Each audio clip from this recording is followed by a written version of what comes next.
All right. Hello, everyone. Welcome to the 4th anniversary of Universal Design Day. It's hard for me to imagine that just 4 short years ago, we kicked this whole thing off in a really big way because what we wanted to do, what was in our heart of hearts, was to move past some of the talk about universal design and really move into the actual practice and raising awareness around the benefits that universal design has, not only for people with disabilities and older people, but for everyone. So our whole ambition, our whole aim wrapped up in this work is really to bring universal design to the whole population of the world. Now, I would be remiss if I weren't able to thank our sponsors. So we have an amazing group at the Norwegian Labor and Welfare Administration, aka NAV, which is a government agency here in Norway that does a lot of work to champion universal design. And Universal Design Day represents the beginning, the kickoff of what they call Mangfold i Mai, which is basically diversity in May.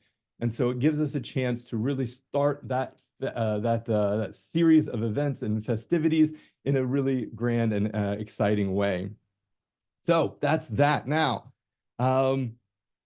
I don't know about you guys, but I love university websites, and I love them because they are like this. And this website is really interesting in many ways because it gives you so much information and at the same time, not enough information. And I think a lot of websites are exactly like this. Here's Florida National University website in the US that at the same time you think, okay, it gives you the information you need, but at the same time, there's far too many options. And then here is the Bethune-Cookman University, also in the US. A little bit more elegant of a design, a little bit more streamlined, but still, when you look at the menu options, you're sitting there a lot of times at a loss for what and how to interact with this website. Now, I think the way we can prevent websites like that, the way we can prevent unusable, inaccessible technology isn't only through design, it's also through leadership. Now, leadership really prevents us from ending up with design choices that look something like this. And here I have a picture of a public toilet where the toilet paper has been installed outside of the stall itself.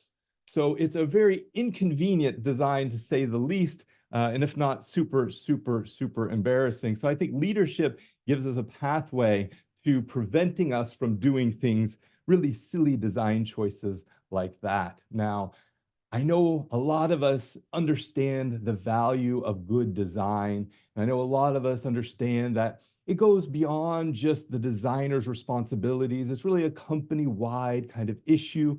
And I know a lot of us understand that good design means that we'll reach more customers, more users, and more people. What I think a lot of us are missing is the fact that it's not just the responsibility of the designers and the design team. It's not just the responsibility of the whole organization. Ultimately, it comes down to inclusive leadership. And inclusive leadership helps us minimize any risk that the products or services we roll out are only accessible or usable to a very small group of people. It'll help us maintain the engagement with not only our employees, but our customers and our users. And it'll help maximize any opportunities we have as a business, as an institution, as an agency to reach the 11 trillion euro global market for inclusively designed products and services. And that number, 11 trillion euros, is brought to you by an IBM spinoff called AbilityNet. They estimated the global market share for inclusively designed products and services. They came up with 11 million euros. Now, I know what you're probably thinking, Anthony, that all sounds well and good. It's universal design. We're here for universal design. We showed up today because this event is about universal design. And you're absolutely right. This is just an opportunity for us to acknowledge that universal design is about more than individual design choices, that it ends up being an organization level responsibility. And at that level, we have to hold leadership accountable for how they conduct business, how they conduct their work. Now, today, I'm going to tell you a really short story, and then we got a whole lot of really great speakers who are going to come after me. The story that I'm going to tell comes from my book, The Sins and Wins of Inclusive Leadership, that is co-authored by my colleague Sumita, who will be speaking later on today, and illustrated by one of my former students, Tor Isak Ringsbu. You can get this book anywhere in book resellers and retailers. So my mother is just like you, just like me, just like everyone else, except that she finds herself in some extraordinary circumstances because of the way technology is designed. And the irony is that she loves technology. Technology for her connects her to her family and her friends. It's something that she uses for entertainment, but she always expects it to work right out of the box, even though most technologies are not designed with someone like her in mind. Now, my mom loves her children, me and my brother, but she loves her grandchildren way, way more. So it was a very special day for her to be in the hospital right after her grandson was born. And it was one of those experiences where being there kind of connected her to the meaning that she had in her life, connected her to her family, and she instantly fell in love with her grandson. It was just love at first sight. And so she wanted to commemorate that day by taking a photograph. And of course, most hospitals are not set up like photo studios. Most of them have this terrible down lighting, fluorescent lighting that just makes everybody look pallid and gross. And of course, my sister-in-law is lying there having just given birth, feeling completely strung out. And my mom's handing her phone to the nurse and saying, please, can you take a picture of us? And so everything was set up for this picture to be absolutely horrendous. But when she took that picture and showed it to my mom, it was an absolute perfect picture of a really important moment in my mom's life. And so at that time, she wanted more than anything to be able to print that picture out, put it in a frame, and put it next to her bed so she could see it when she went to bed and when she woke up again the next morning. And so she gets in her car and she motors down to the local technology electronics store because she's going to buy, for the first time ever, a printer. And she gets there and she goes down the aisles and goes down it in one department and another department until she finally finds where the printers are. And of course, there's a aisle that's about 2 kilometers long with 20,000 printers on it. And each one looks almost identical with some beautiful model holding up a spreadsheet that they just proudly printed. And my mom can't make heads nor tails of any of it. And so she goes to the cashier and she says, hey, can you help me out? I don't know what to pick. And they kind of show her some of the different functions and features until finally she figures out which one she wants. Now, I want you to imagine inside that box, it's not a printer, but it's a little monster about to ruin my mother's day. So every time she picks that printer up, it's a monster in there growling, ho, ho, ho, ho, ho. So she picks the printer up. She takes it to the cashier. The cashier beep, scans the printer, puts it down, bags it up, and there's that little monster growling. Ho, ho, ho, ho, ho. My mom takes the printer, brings it over to her car, opens the trunk, puts it in there, gets behind the wheel, driving back home, and there's that printer monster. Ho, ho, ho, ho, ho, ho. As she finally gets back home, she goes into her office, she takes the printer, she opens up the box, and you know that plasticky smell, that smell of new technology, new electronics. It hits her right in her face. And she pulls out that squeaky styrofoam as it slowly gets out of the printer box and little flecks of the styrofoam fall to her floor. She takes everything out, plugs in the printer, and immediately she's left with 1,000 prompts just popping up on her screen. And she can't understand any of it. It's download these templates that you have to have in order to use your printer. Make sure that your driver is up to date. Hey, do you have any antivirus software? You might have a virus right now. And she again becomes a little bit confused and a little bit annoyed as she's trying to navigate through all of these prompts until finally she finds the window that's for the installation. And she's clicking through the prompts, and then eventually it gets to the language prompt. Now, my mother's an American, proud American. And so when she saw that the language was set to British English, that was not acceptable. So she goes to change it. And in her haste, she accidentally selected Arabic.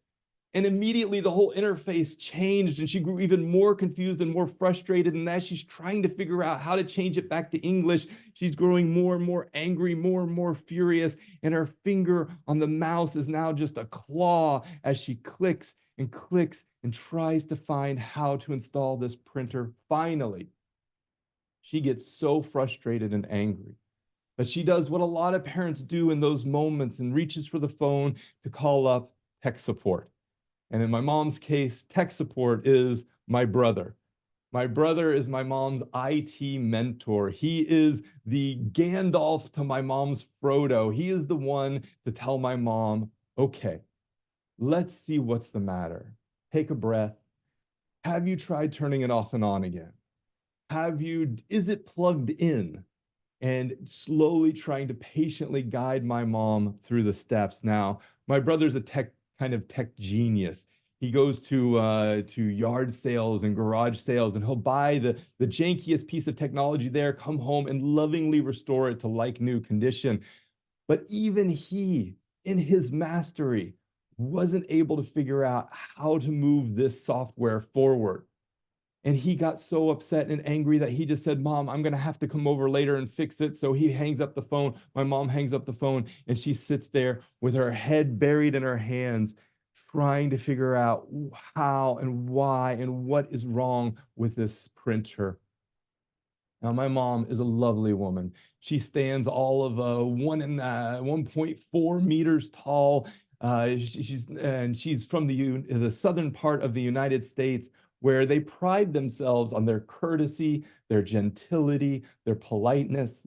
So it was absolutely shocking when I learned that in her grief and in her frustration, in her fit of fury, she picks up this printer over her head and smashes it against the wall as pieces just crumbled down around her. But she wasn't quite done yet. This printer is keeping her from doing the one thing that she wanted to do that day, to print out that picture of her grandson, put it into that frame, and have it there by her bed at night. And so she took the printer by the cables and she dragged it outside to her fire pit where she sits at night, warm around the fire. And she throws it into the fire pit. She goes back inside and picks up the baseball bat that she keeps in the garage. And she comes back out again and she just takes that baseball bat and smashes that printer until it's just a crumbled mess. And then she reaches over where she keeps the lighter fluid to light the fires at night. And she sprays down about a liter of lighter fluid onto that printer. And without a thought, without a care in the world, she lights a match and poof, burns that printer until it's a black, smoldering, melted plastic mess. Now, technology should never, ever drive us to that point of frustration and violence. And I think it's easy for us to blame the printer. Oh, it's the printer's fault that it's designed poorly, or it's the designer's fault that it's designed poorly. But you know what? The printer, it's just a scapegoat. It's just what we look at when we say something is poorly designed. The real villain of this story is actually the printer company. It's the business models that they maintain that give them the chance to even market a technology that is so unusable and so inaccessible. And I think the problem is that we want to just blame the printer. We want to hold the printer accountable, or maybe we want to say that the designers just didn't design it very well. But the real problem that we're facing is that the business models are not adapted to the needs of our population, to the needs of the people that matter the most. And if this had been different, if the printer had been inclusively designed or universally designed, my mother would have gone to sleep that night with a feeling of peace and contentment, looking over at that beautiful picture of her and her grandson. And instead, she went to bed that night with a feeling of contempt, frustration, and insecurity that there was something wrong with her, that she couldn't figure out how to use this piece of technology. And so as I close this out, I want to point to a few other examples of how technology is ill-designed for not only people with disabilities, not only my mom, but just about everyone. We have, for example, the Apple Health app that was designed without a menstrual tracker, which means it was not accessible and usable for women and people who menstruate. We have, of course, a case involving Netflix and streaming video when it comes to captioning. We have light sensors on wearable technologies that work better for lighter skin and for people who are thinner than people who have dark skin or are obese. We have voice recognition systems that have bias when it comes to gender and race. And we have serious healthcare issues when it comes to gender identity, especially amongst transgender individuals. So when I think about how we can change the world to make things better, is that inclusive design is absolutely necessary for some. It's necessary for people like my mom, but it is awesome for everyone. And with that, I will turn now to our second speaker today, a dear friend and colleague of mine, Ayushman. Ayushman, you are here. We are ready for you. I'm going to stop sharing my screen and say, the floor is yours. Thanks, Anthony. Thanks. I'm so excited to be here. And I think the example that you gave of the company, the designer and the customer and the relationship that they share, I thought I could share my story, my journey so far with Hable. Just to introduce myself, I'm Ayushman. I'm Indian. I'm right now from my home office in the Netherlands. I'm 30 years of age, and I've had for the past 4 years, I've been building a company to help my granddad, who was visually impaired, to be able to use technology. I came to the Netherlands 6 years ago, and I just realized that when I made that step, I couldn't speak to my granddad anymore. I couldn't speak to him freely, and he was not independent enough to speak back to me because he couldn't use the smartphones like my parents or my sister or my grandmom can use. And he was just restricted by this interface, the flat screen in front of him, which was making a big barrier for him to actually talk to me. And I was quite moved by this information and the situation that I was in. And I have a background in electrical engineering as a bachelor's, and I was studying here industrial design. And as a designer, being aware about my surroundings and trying to see the problems that were near me, I just felt like I had to solve this problem. It was at this point where I thought, why the smartphones, which are accessible to everybody, and it's a big benefit that we have filled with all the sensors in them and has so many applications. I feel in today's world, we cannot live without our smartphones. So why was this piece of technology not built from a point of view for somebody who is visually impaired, like my granddad? And although my granddad was visually impaired for all my childhood, as I have known him, people have transformed, like their lives transform when they're diagnosed with a disease that could lead to visual impairment later on in their lives.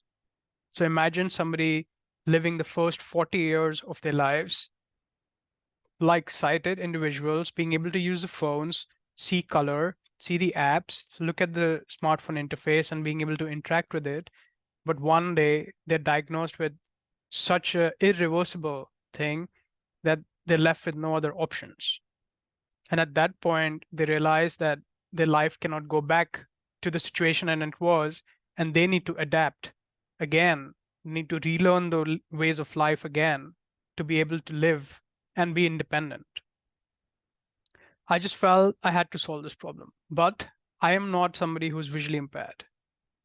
I cannot imagine how it would be for somebody to be in that state.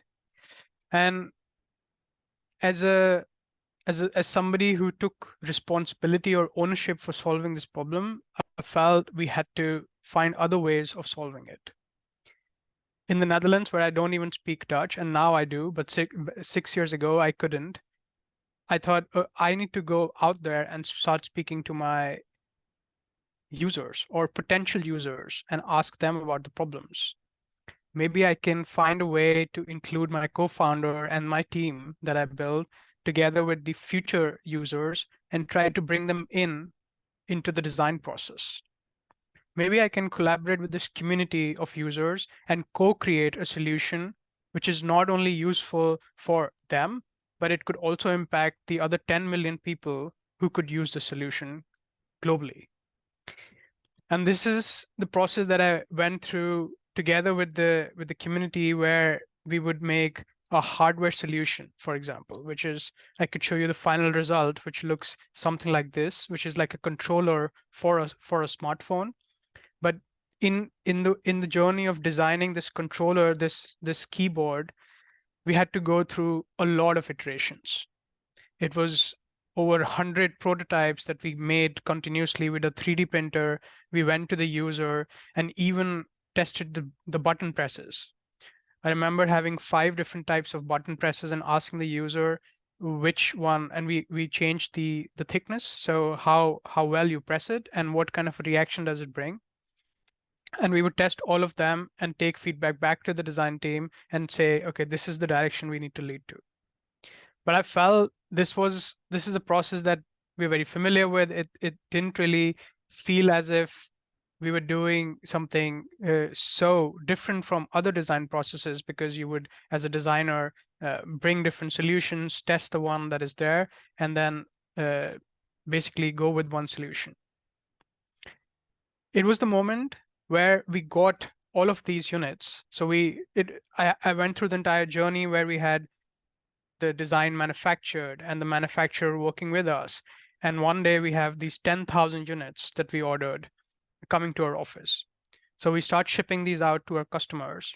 And that's when we hear the best feedback that we could get, where the customers say, this has changed my life, actually. This really changed my life because I couldn't use my phone before, and now I am able to do these things that I was never able to do. But we also heard other types of feedback where the customers would go publicly, not to us on email, but publicly on social media, claiming how bad the product was. And I felt so bad. I thought I had made something with a good intention, with a good heart of helping these individuals being able to learn the phone, but I apparently did something completely opposite. So I asked them for a call, and we sat down and we went over the process. And that's when I realized that it's actually, I had done the same thing that smartphones had did. I had made another piece of equipment, another piece of technology for people, which they couldn't use anymore because they needed something more. And that something more came in the form of support. That something more came in the form of tutorials and actually helping them use this keyboard. So the problem didn't entirely lie on making another piece of hardware, but it was the accumulation of the hardware together with the service that we're providing, along with the business model that we're offering to the customer. So the customer didn't see the value in only purchasing the keyboard, but it was actually the accumulation of the service that we provide along with it, which they thought was more valuable. And this whole experience, and having gone through this whole experience, actually taught me a very valuable lesson as a leader, that when it comes to inclusion, when it comes to building products, we think we know the solution until we actually put it out in the market and we ask the user about it. And I was sure that I couldn't design one solution that would fit everybody's needs, but I was hopeful that we can push the extent of the design to the limits where it is usable by most of the people that we are serving. For example, when we were designing products for people with visual impairment, there was a certain group, because disabilities can be multiple, disabilities can also be hidden. There was a certain group which we did not think about, but they really wanted to use their phones. And that was people who didn't have motor movements. They didn't have the right motor movements to make gestures on the smartphone to be able to select a specific item. And their problems were even more intense, that they required a solution that gives them more control over their actions. And just thinking about that part and working with the user in the design process, I felt that was the most happiest process that I've been through in this journey. So I thought there would be something valuable that I could share and hopefully inspire a lot of people here or those who are listening at home that it's possible, it's doable to actually make universal design, make design that is actually usable for the user and have that feeling of reward that you helped an individual. Thank you so much, Ayushman.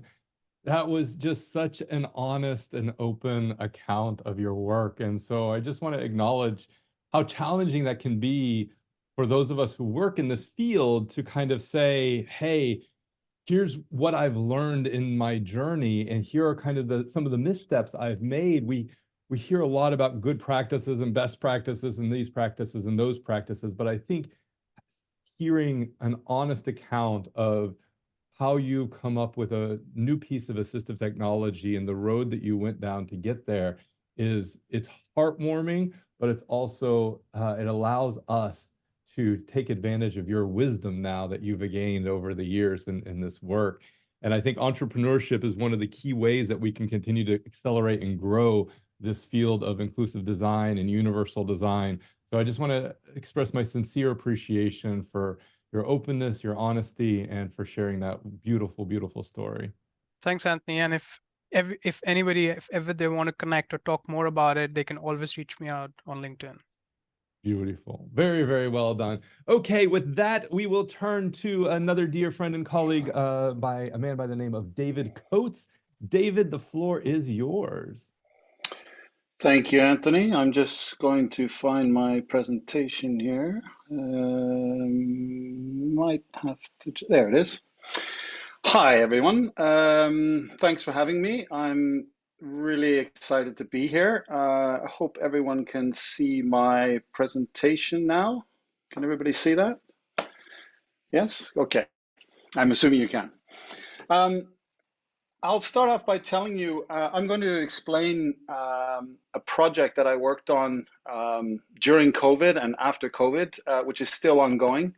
And as I look through my presentation, I didn't really mention, I have used the word universal design a few times, but for me, it's kind of a no-brainer. I just assume that that's what we're here for. But I will make reference to it on several occasions. I'm going to talk about aging and wellness in place around the survey of a study of elderly usage of green spaces in Oslo. I'm in Bergen on the western coast of Norway. I work for the same university as Anthony. I commute back and forth quite a bit. We won't talk about sustainability today. But I work primarily in the areas of design and innovation, and my PhD topic has to do with elderly. And again, if I reference the speaker before me, it was because of my mother and Anthony as well. My mother was the reason that I got frustrated, that I couldn't understand why environments weren't made to suit her. So I'm a lecturer program leader at Christiana University College. I research in areas of aging in place, empathy-informed design, which I'm going to talk about today, person-environment fit, which is how your environment creates pressure on you when it doesn't fit you anymore, especially in the case of elderly, and haptic architecture, which is the tactile aspect of it, and something called adaptive sensory environments, which I won't get into today, and a lot of environmental psychology, which affects everyone in any environment you're in. That's a picture of me on the right in an aging suit, which I will explain as one of the primary tools we used in this, this study. So I got a phone call one day from a colleague who has her own company on the side, and she said, we're looking for an aging expert. And I said, a what? An aging expert? Well, apparently my reputation now is I'm not that old, but I'm an aging expert. So I do know quite a bit about elderly, and I've been looking at it from the aspect of design and environments. So I was asked to come on board on a project which was commissioned by the Oslo municipality to redesign this park, which is right in the middle of Oslo. So we were trying to discover the universal needs to help get more elderly and people with reduced functionality into the park, especially during COVID. That was one of the big things we noticed, that there weren't many elderly in the park. And if you're not out of your apartment or house, you're isolated, which leads to depression and a whole bunch of other things. So it was kind of crucial that this project got going. So I'll tell you a little bit about that. We didn't actually know that we were promoting the whole world wellness. We kind of learned that along the way. So I just have to move yeah, okay. So I somehow just lost, there it is. Okay, so this is just a quick overview just to sort of tell you it's a park like any other. It's quite a big park. There's a 60-meter drop from the back of the park to the front of the park. It's surrounded by a lot of apartment buildings which are inhabited by a lot of elderly. I think 60 or 65% of the inhabitants around the park within a kilometer or so are over the age of 65. So the park really should be for elderly. Right now, it's currently inhabited by people selling drugs, kids in the daytime, and it's also used as a major commuting route for cyclists. They call it the Tour de Finance because a lot of people in racing gear come running down this hill, and it creates a problem for the elderly. So I won't go into too much about what it looks like, but I will tell you we were focused on discovering what the needs of elderly and functionally disabled were. How can we make a better park for them?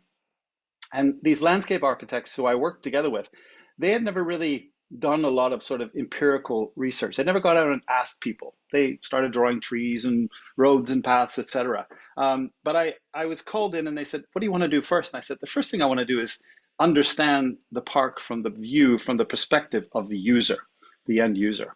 So the team was the municipality of Oslo, what's called Bymiljøetat, a landscape architectural office called Landskaperi, a group of social scientists. This is one of my colleagues who works there, called Makers Hub. They're the ones who helped us collect the data.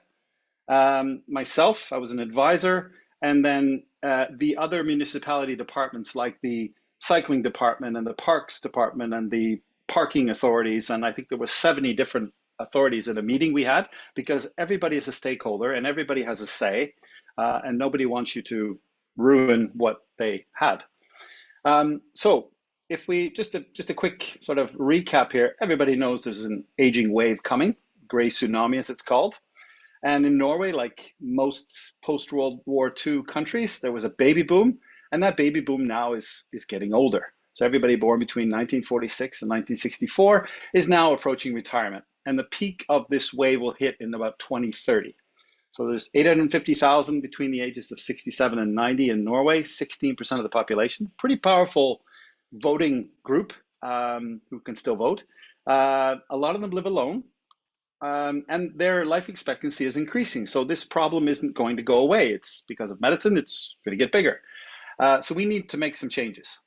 And the ironic part is, and I know most people under the age of 18 don't care a lot about the elderly, maybe some do, but in the year 2030, the number of elderly over the age of 65 will surpass the number under 19. So there's going to be a huge tax burden. There's going to be a lot of focus on elderly. Maybe they'll build a old age home instead of a new kindergarten. Who knows? But it's going to get a lot of media attention in the future. If we take the phrase "assumptions are the mother of all screw-ups," I think this applies particularly well to people who design for elderly or other groups of people. They assume a lot. They assume they know their parents. They assume they know what it's like because, well, they're just older. Or they assume that they're slow or that it's almost a disease. You know, getting old is not an illness. It's a condition of life, like puberty. And we don't say 15-year-olds are sick. Well, maybe we do. So we have to look to empathy. And empathy is a great tool when it comes to design. We have to put ourselves in other people's shoes, literally. Not just think about it, but experience it on our bodies. And this suit that I use, and we've had one for about 5 years, and the health department just ordered 7 of them. We use them to put students, and I use them in this project to put landscape architects and politicians to understand the stresses and what it feels like to be in this environment on your senses, not just in your head and not just visually, because we're a very ocular-centric society. We live off of screens. We want it to be a sense that you feel in the weight of the suit, in the tactility, even impairing the vision and the hearing. So you put aside your assumptions and you try to understand the problem through your senses. You want to walk a mile in another man's or woman's shoes. Empathy is the ability to empathize with other people's feelings and situations. So we have to put ourselves in those situations, and we have to gain insight into the problems to change our perspective. And you can change your perspective without moving your feet. We can change them mentally. And this is what I did the first couple of days. We had 3 days in the park with this suit, and I had questionnaires and I had lots of assignments, and we even brought in an 85-year-old man to give his perspective, but also to walk beside the people. So you're almost emulating a couple. This suit, which I call the empathy suit, is actually called a gut aging suit, which is for gerontological. It allows younger people to experience the disabilities relating to aging. It's a very low-tech tool. A lot of the stuff is almost off-the-shelf side of weight training equipment. It weighs about 30 kilos. And I use it in teaching and simulation and in pilot testing. Its only weakness is that it doesn't simulate cognitive challenges, which is something we all know are associated with aging. So the problem with putting it on younger people is they assume that they can sort of think their way out of this. They fight the suit. And you have to be in it for about 15 minutes before it actually kind of becomes part of you. And then you start to experience things like fear and coping strategies and all kinds of other things. So it's an interesting tool that young people try to do push-ups in it, but then they find out that, hey, this is actually hard, and I understand what the woman standing at the cash register trying to punch her PIN code into the bank machine is going through. So I'll just go through it. It reduces mobility, stiffness in joints, reduces strength, grip strength, coordination skills, hearing loss, eye diseases, all the fun stuff. And it gives you 6 pairs of glasses, which are sort of the common diseases that inflict people. I mean, bodies weren't designed to live as long as they do. Medicine has helped us and modern methods, but our bodies are made of skin, and skin gets stiff. And when it gets stiff, you lose your hearing, you lose your vision, everything happens. So it's tough. Let's get back to the park. So basically, if you want to understand how a tiger hunts, you don't go to the zoo, you go to the jungle. So we put these people in the suit, not in a classroom, not in an office. We put them in the suit in the park that they were going to be working on, because we wanted them to experience what it felt like to walk up a steep path, what it felt like to stand beside the path when a cyclist went by at 40 kilometers an hour, what it felt like to go on uneven pavement or soft grass, or even have to step up to get to a bench. So we spent a day with the social scientists, with the landscape architects, with the politicians and call them bureaucrats from the city, and put them in these suits for at least a half an hour. And then afterwards, I asked them to fill out a questionnaire to get their impressions. The picture in the top right is Tom, who was an interview subject I used a couple of years ago, and he was walking along the project leader. And it was quite funny because they acted like a married couple going for a walk in the park, and they talked about it, and they walked very similar in the suit. So the suit's very accurate in many ways. Just standing up and sitting down, simple tasks, nothing hard.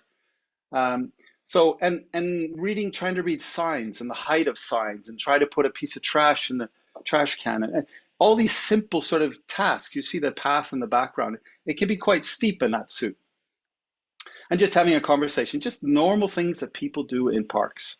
And I never really worked with a park before. I usually work on interior design. I'm educated as an architect. So it was an interesting sort of, for me, it was an interesting thing to watch. And we filmed all this. So I want to show you a really short clip. I'm not sure if the sound will work, but that's not the important thing. It's the two of them having this conversation. And you see they were being videotaped and taking pictures, documenting it.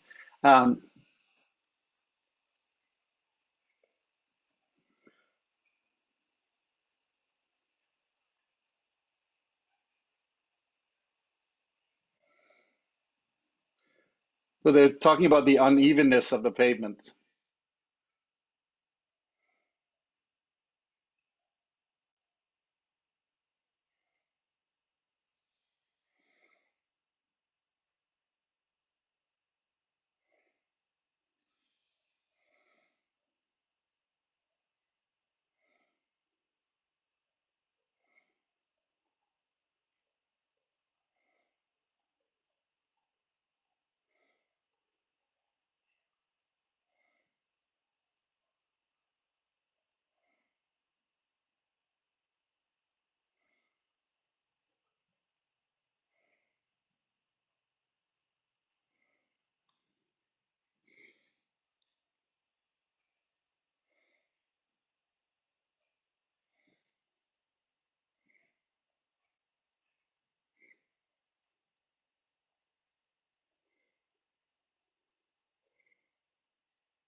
So as you see, they acted almost like a mirror at the end when they sat down. They both held the bench, etc. But we learned a tremendous amount, both from the experience of being in the suit and also the videotape afterwards, especially the landscape architects who was going to work with us. So when they were picking out benches, they thought we need benches with handrails so they can, you know, support themselves.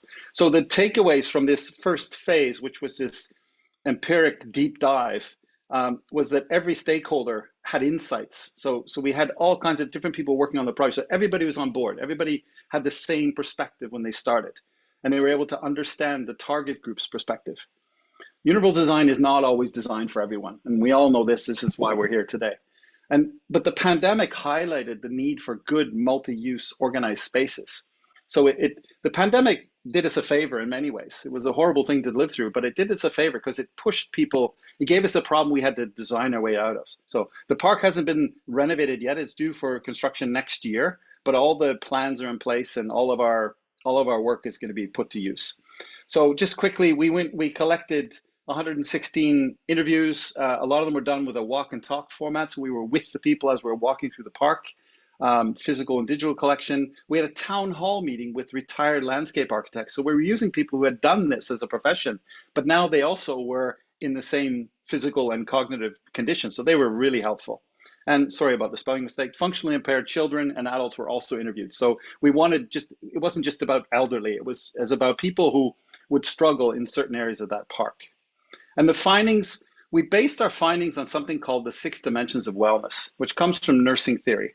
And it basically, our wellness is defined as our emotional wellness, social wellness, physical, intellectual, spiritual, and occupational. And occupational doesn't mean that you have a job, but in a way it does, because if you have some reason to get up in the morning, some purpose in life, it's very important for your self-worth and self-value. So wellness isn't just functional wellness or emotional or psychological wellness, it's a lot of different things. So the findings that are going to be implemented next year are the desire to do something. That's what they wanted. They want to go to the park and do something. So they're making an apple orchard there, so they can, you know, do a bit of gardening or have a coffee. A desire to sit and watch. Right now, the park has a problem because drug addicts use it to sell drugs, and they kind of dominate the best perspectives because they're watching for the police. So we have to have more places to sit and rest along the way. Desire to eat and drink, somewhere to have a little cafe. The access to toilet facilities. Again, it's important. We don't maybe think, well, you can just run home or go to a shop. Well, they don't run. It's important to understand their needs. A place in the sun and a place in the shade. Shade is as important as sun for a lot of people. And to feel safe, informed, and oriented. So lighting, signage, orientation, very important. So basically a kinder, safer, more inclusive place, a place that promotes wellness. So that is basically a really quick trip through this park project, but we used empathy and the aging suit to give us insight for all the stakeholders so that they could do their job from a different perspective. And I think from my point of view, perspective is key to universal design. Thank you. David, that's absolutely phenomenal. Thanks so much for bringing us this great case study, and thank you for your work to make Oslo a more usable, more satisfying place to live and to have fun and enjoy life. So I live right near the park in question. And, I often walk through there, and so it's nice to know that you are kind of helping spearhead some of the changes that will take that into the next take it to the next level. And I was told that this project was sort of a pilot for making Oslo, all public spaces in Oslo, as accessible, because, you know, there's a lot of cold and blustery places that nobody wants to be on in the wintertime, especially. But, you know, our city needs those lungs. And if they're only designed for a few, then people aren't breathing, and cities are crowded enough. So we need to work on this. Yeah, that analogy is absolutely beautiful. Thank you so much. So now we'll turn to our last speaker, my dear friend and colleague, Sumita. Sumita, I'm so happy to have you here, and I'm so excited to hear what you have to share with us. So I will leave it all to you. Thank you so much for that, Anthony. Let me just quickly share my screen. There we go. Right, so hi everyone. Today my name is Sumita, and I'm essentially going to take you all through what is more important to me when we talk about universal design and when we talk about innovation. I know today we had a chance to listen from Anthony, from Ayushman, from David as well, and they all talked about really important work in the universal design space.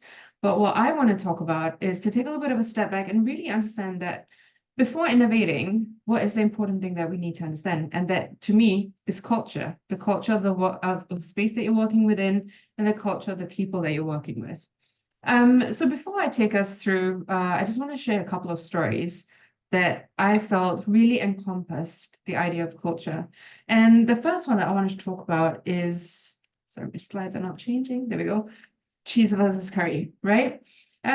So this happened when I was a kid, and one day in school we were going through our health education, and essentially we had my teacher showing us this healthy eating pyramid. I don't know how many of you out there are familiar with this, but where I grew up in Singapore, this was a very common eating guide to follow. So I was sitting in class, I remember sitting on the floor, and the teacher was standing up at the board, and she was telling us about how we need to balance our daily intakes of fish, of cheese, of nuts and grains, and of bread. And I thought to myself, this is absolutely important, and it's something that my mother definitely needs to learn about. And so I was super excited to finish the school day, and I had all of this knowledge in my head, and I went home. And I walked into the kitchen, and my mom was in front of the stove, and she was cooking a big meal as she usually does in preparation for lunch. And I walked up to her and I said, "Hey, Mom, guess what I learned in school today?" And she said, very supportive mother. She said, "Well, tell me, what did you learn?" And I said, "We're supposed to have only a couple of portions of cheese in our meals." And she said, "Oh, that's great, because as Indians, we don't have any cheese in our meal, so we're way healthier than what everyone else is out there." And this really stuck with me, because I realized that yes, we don't have, as an Indian family, we don't really have cheese in our meals. We don't really eat too many nuts and seeds. Poultry is more common rather than seafoods. And so when I took another look at this healthy eating pyramid, I could not understand a lot of it, right? Where does my eating culture, and how does, the fact that we eat a lot of curries, a lot of rice, a lot of vegetables, how does that place in this? And that's really something that I've taken away with me. And I've realized that when we want to talk about cultural innovation, it's important to understand the culture of the society that you're working within. From our other panelists today, we heard from David and Ayushman, and they talked about their innovations, and they brought along with them their own experiences growing up. And I feel like this is a very, very critical point where we as innovators need to understand that we can't just simply take wholesale a lot of the homogenous narratives that we hear from the West or from different cultural spaces around the world and make it fit into what we want to fit it into. As innovators, what we need to do is we need to understand the cultures that we're working with. And so as part of my research into this understanding around culture, I actually came across these few food pyramids. I don't know if it translates clearly in the screen, but essentially it's 5 pyramids on the screen. First one says the African Heritage Diet Pyramid. Second one is the Latin American Pyramid. Third is the Asian Diet Pyramid. Fourth is the Mediterranean Diet Pyramid. And the last one, you have the Vegetarian Vegan Diet Pyramid. And when I see this, I recognize foods from these pyramids a lot better. I recognize how I can fit my lifestyle into some of these groups, maybe not all of them, but this resonates so much more with me than what I used to learn back in school. And so this is really what I want to share with everyone, is that, yes, we can talk about, having good portions of cheese, having a stable portion of nuts and seeds and breads. But if it doesn't resonate with you as a curry eater, like as I was, no amount of cheese is ever going to make that difference. And so when I say in a world of cheese, you should be curry, it's really to share that understanding that cultural context is crucial before we introduce any sort of ideas or policies for diversity and inclusion. And in this way, we really ensure that the people who are taking on these ideas can identify with what they're practicing out in the field. And so that's just one of my stories. And as we go on today, one of my big things that you will realize is that food is one of my biggest motivators. A lot of the examples I have is around food. And in line with that, I also want to talk about what are some potato ideas. So for all of you out there, this, as you can see, it's a very simple basket of potatoes. There was once when I was speaking at a conference and I was talking about innovative solutions, you know, and I was talking about how it's important for different communities to come up and innovate within their fields and to present these innovative solutions in a global stage. And after I finished that presentation, I actually was about to step off stage, and this rather frail old Indian man, he came up to me, and he actually said, you know, we've actually managed to innovate with potatoes.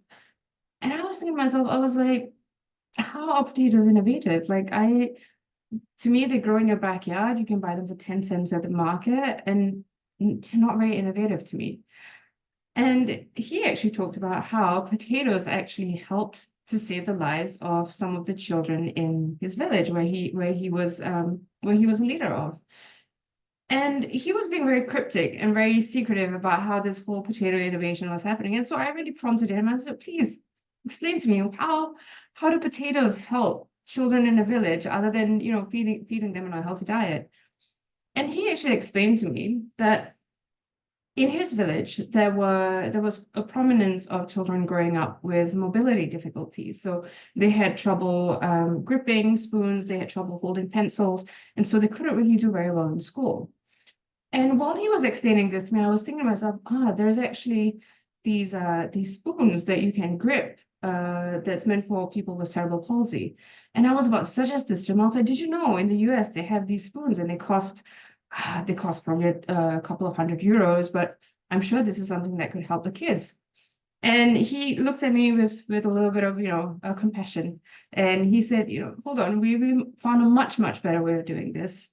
And I thought to myself, if the people in the US couldn't figure this out, what did this poor old man in the rural villages of India figure out for himself? And he actually said, well, what we did is we grew potatoes.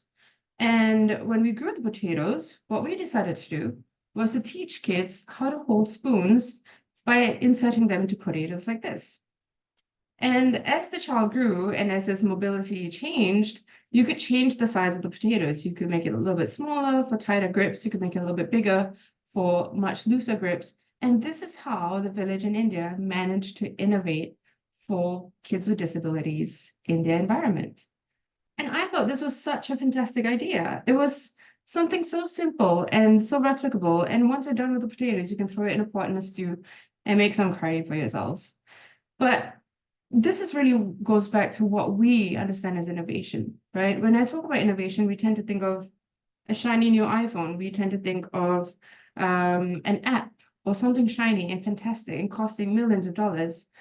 But innovations within certain cultural contexts that actually can be replicated might cost a few cents. They might even grow in your own backyard. And so really, as innovators, what I would love for us to understand today in this UD day and moving forward as within the universal design space is to understand that sometimes we need to start off with potato ideas. What is the simplest, most replicable and scalable idea that you can think of? Because that is really what is going to work in the world out there.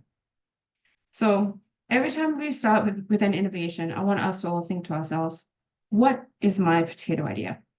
Because the potato is what's going to take us across the world. So with that, I'd like to hand off back to Anthony. And if you'd like to get in touch, these are my details. And thank you so much for your time today. Thank you so much, Sumita. Those stories just, they make me well up with joy. And I think your takeaways are so clear that we need to understand better cultural context when it comes to issues around inclusion, around diversity, and around universal design, because it's not one size fits all. Everything that we do has to be one size fits one. And in doing so, the culture plays a huge role in how we take action. And the potato story is always, I've heard you say, tell the story before. I love hearing it because every time I hear it, it makes me reflect on my work and to say, okay, Anthony, what am I doing that I could make it the potato story instead of what I'm trying to do, which is usually packing all the functions and features and making it all this, like you were describing, a shiny, pretty thing, when Exactly. maybe a potato is enough to make it happen. So very, very well done. Thank you so much.